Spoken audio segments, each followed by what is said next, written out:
साल 1986 में हुए दुनिया के सबसे बुरे न्यूक्लियर हादसे चेरनोबिल की एक बार फिर से चर्चा हो रही है। रूस और यूक्रेन के बीच युद्ध जारी है और दोनों देशों के बीच चेरनोबिल को लेकर भी तनाव जारी है। चेरनोबिल में साल 1986 में रिएक्टर में ब्लास्ट हो गया था और ये जगह आज भी रेडियो एक्टिव है। लेकिन सवाल यही है कि दोनों देश इस रेडियो एक्टिव जगह के लिए अब तक लड़ क्यों रहे थे। इसका जवाब एक ही है और वो है इस इलाके का भूगोल यानी जियोग्राफी। चेरनोबिल जिस जगह पर है वो बेलारूस और यूक्रेन की राजधानी कीव के बीच में पड़ती है। इस जगह पर अगर रूसी सेना पहुंच जाती है तो यूक्रेन पर हमला करने में भी रूस को काफी फायदा होगा। इसी कारण जब रूस ने यूक्रेन पर चढ़ाई शुरू की तो चेरनोबिल का रास्ता चुना। यही कारण है कि यूक्रेन भी पूरी कोशिश कर रहा है इस जगह को बचाने में। हमले से पहले यूक्रेन के राष्ट्रपति ने ट्वीट भी किया था कि वो हर संभव कोशिश कर रहे हैं ताकि साल 1986 जैसे हालात न बने। हालांकि रूसी कब्जे की बात को भी बाद में स्वीकार किया। चेरनोबिल को दुनिया की हॉन्टेड साइट्स में से एक माना जाता है। अप्रैल 1986 में हुई इस घटना को सोवियत संघ के टूटने का एक कारण भी माना जाता है। इस घटना से यूक्रेन और बेलारूस मुख्य रूप से प्रभावित हुए थे और मौजूदा रूस के कुछ इलाकों पर भी प्रभाव पड़ा था। मौतों की संख्या की जब बात आती है तो सीधे और परोक्ष रूप से करीब 1 लाख लोग प्रभावित हुए थे। कुछ उसी वक्त मर गए थे और बाद में कई लोग कैंसर से मरे। चेरनोबिल की घटना इतनी बड़ी थी कि सारी दुनिया में इस घटना की चर्चा हुई थी। सोवियत संघ ने अपनी नाकामियां छुपाने के लिए उस वक्त कई कोशिशें की थी, लेकिन फिर भी वो नाकाम रहे। सोवियत संघ के विरोधियों ने इस घटना को सोवियत संघ के गिरने के तौर पर पेश किया था।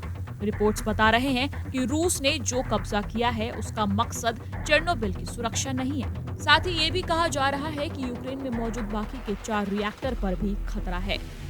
खैर, हम चेरनोबिल हादसे से जुड़ा इतिहास आपको बताते हैं।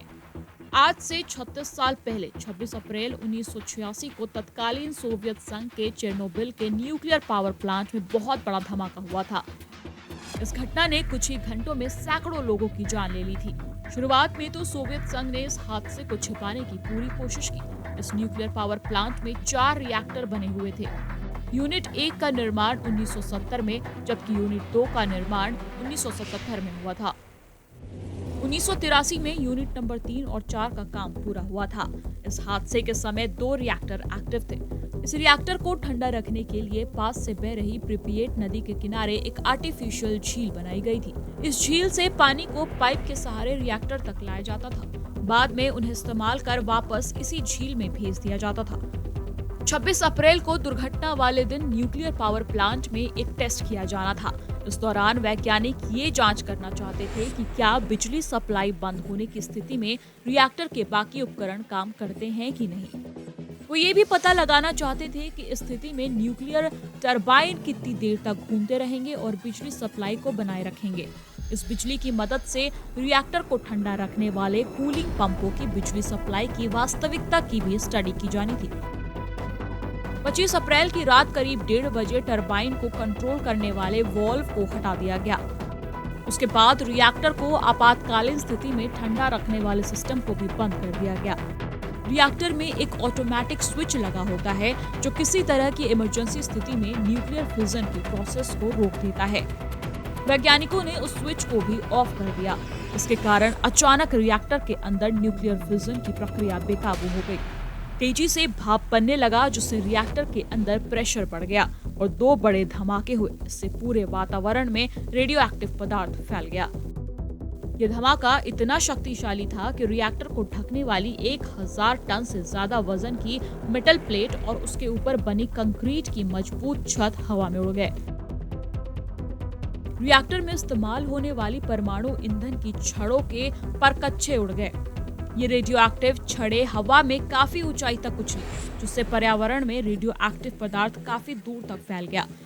इस रेडिएशन से होने वाले कैंसर से बाद में सोवियत संघ के करीब 5000 नागरिकों की मौत हो गई थी, लेकिन कई इंडिपेंडेंट डेटा मौत के अलग अलग आंकड़े बताते हैं। टाइम्स नाउ नव भारत की रिपोर्ट। खबरों के पीछे की खबर को दिखाते हैं हम, आपकी आवाज को मुद्दा बनाते हैं। टाइम्स नाउ नव भारत को यूट्यूब पर लाइव देखिए, चैनल को सब्सक्राइब जरूर कीजिए और हां, बेल आइकन दबाना मत भूलिएगा।